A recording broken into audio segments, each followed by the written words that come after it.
Okay.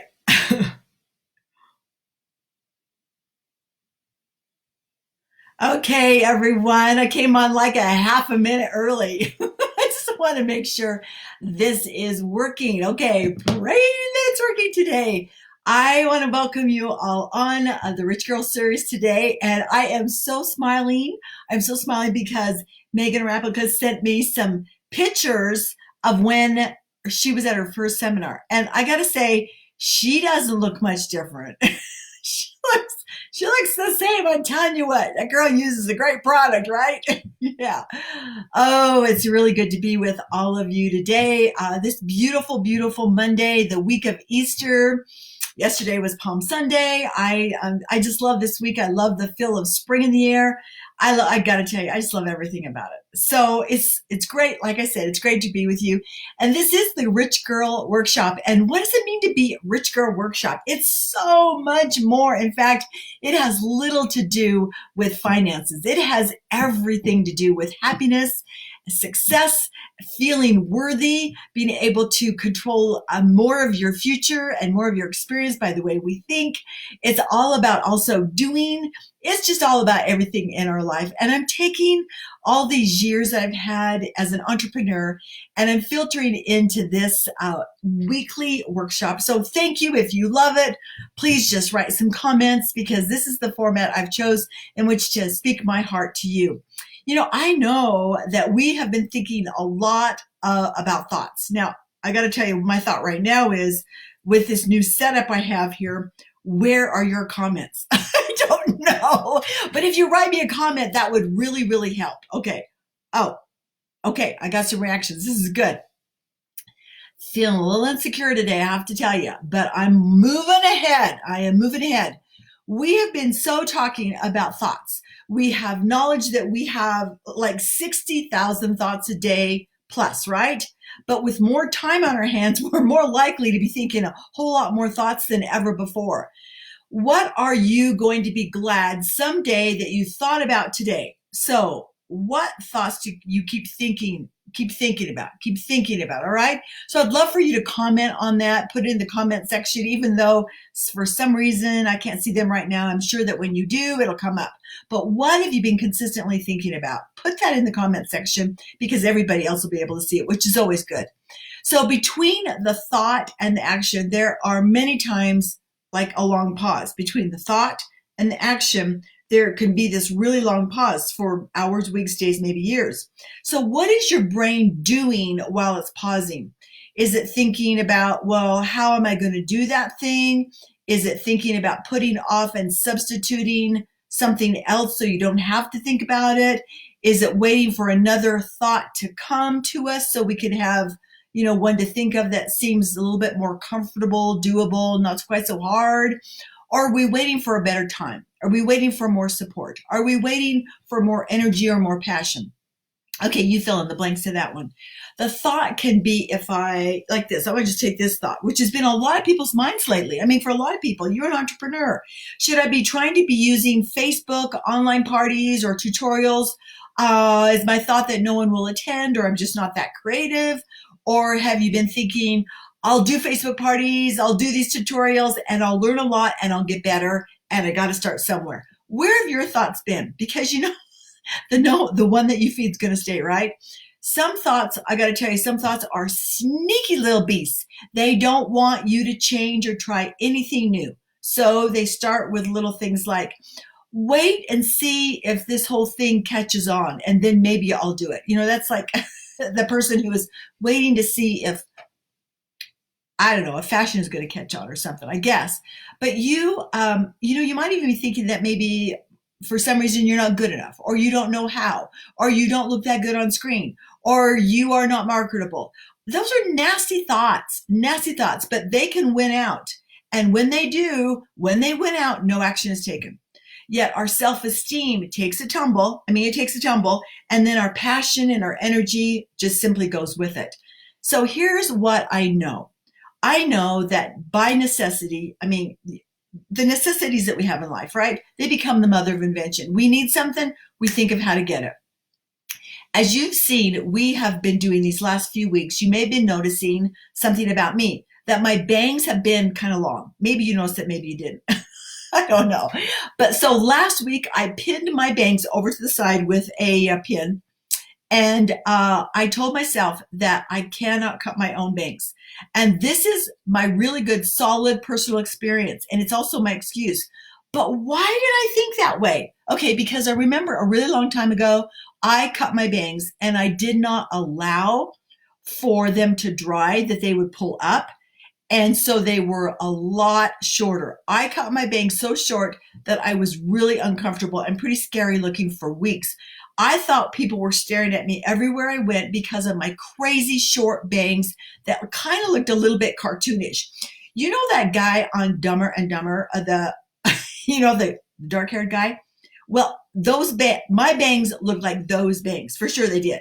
And I invented my own outcome. I invented my own opinion, and I backed it up with evidence that I thought was real or even unreal.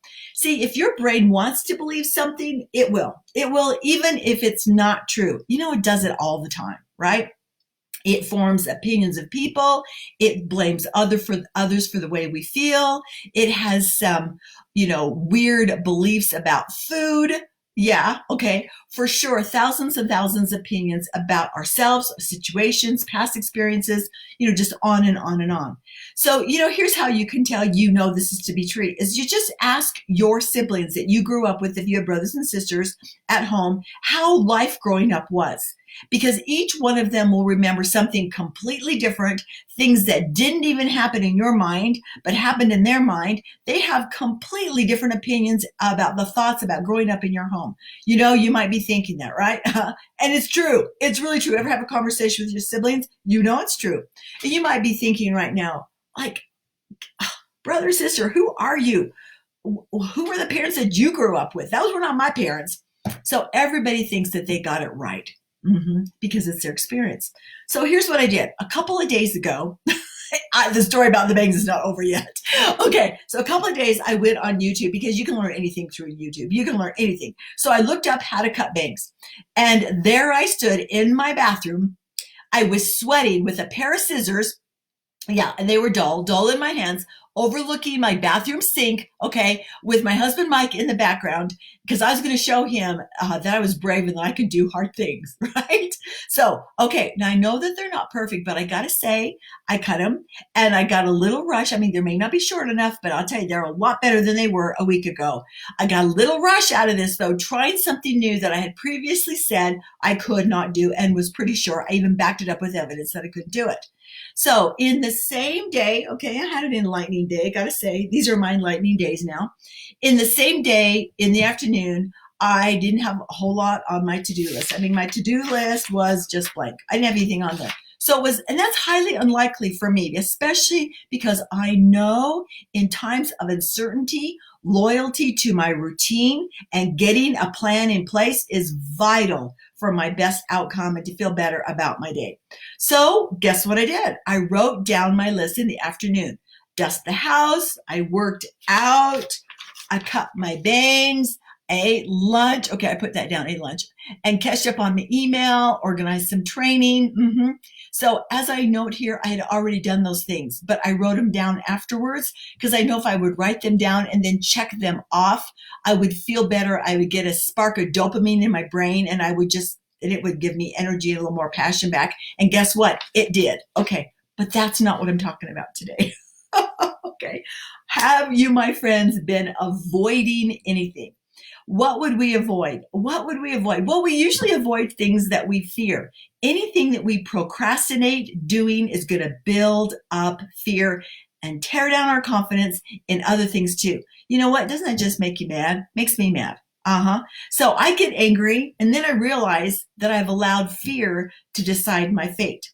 Then I have to back off and say, okay, thank you, thoughts. This was a red flag for me. The awareness gives me another chance. So, hey, my friends, you get another chance. We all get another do-over. When your thoughts are betraying you, when your thoughts are bringing you down, when your thoughts are not servicing you, be aware of it, because you get another chance to have a different thought.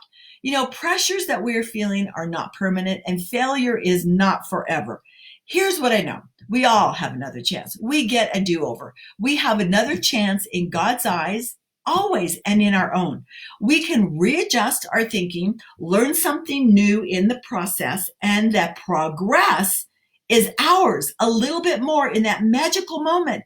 We progress. And when we progress, even if it's a little bit, whoa, it's a victory for sure.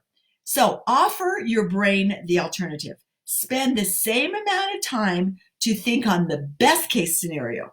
Take a little time and think about the best case scenario. Give that equal time to a better outcome, okay? Ask yourself again, what can I do? What am I thinking? Ask yourself that question, because if you stop and ask yourself, even if it's in that mega second, okay, what am I thinking? What can I do? You're going to find that you're going to have both emotions. Okay, both emotions. What are they?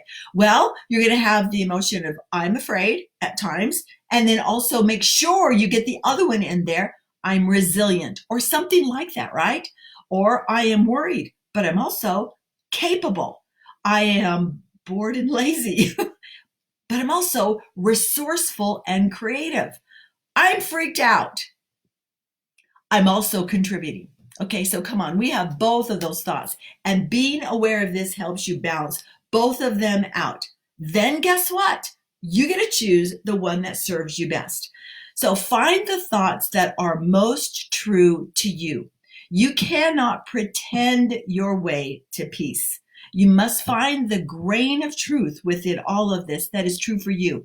So many times the mind has to go to the worst case. Okay, it does. And if you keep fighting that scary or unhealthy thought, it may wear you out a little bit, because it's hard to keep fighting a negative thought. You may need to just embrace it for a minute, let it have its way.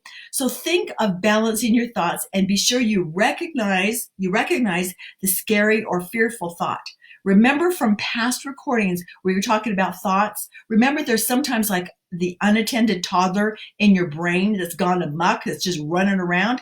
So you be sure and keep your eye on her, okay? Because a lot of times she's got to have her way. So here's what I know, and here's what I know about getting to have a do-over. The future can only hurt you in your mind. Okay, did you get that? Okay, the future can only hurt you in your mind. Go there a little if you must, okay? Because this allows possible good to be the overcomer. If you got to go there, go a little. But I'm not saying all the way, for heaven's sakes, because when you go all the way, sometimes that's a pit you cannot get out of. Okay, allow yourself to maybe go there a little bit and have the good to be the overcomer here, and have a presence, a place for your thoughts and your feelings.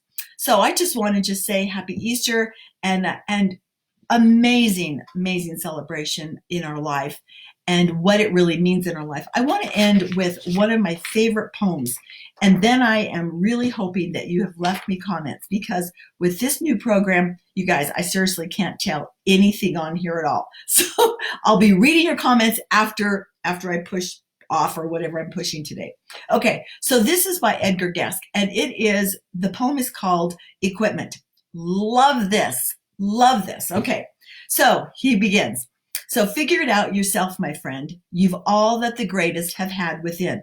2 arms, 2 hands, 2 legs, 2 eyes, and a brain to use if you would be wise. With this equipment they all began. So start for the top and say, I can. Look them over, the wise and the great. They take their food from a common plate. With similar knives and forks they use. With similar laces they tie their shoes.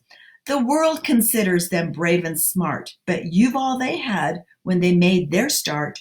You can triumph and come to skill. You can be great if you only will. You're well equipped for what fight you choose. You have arms and legs and a brain to use. And the one who has risen, great deeds to do, they began their life with no more than you. You are the handicap you must face. You are the one who must take your place.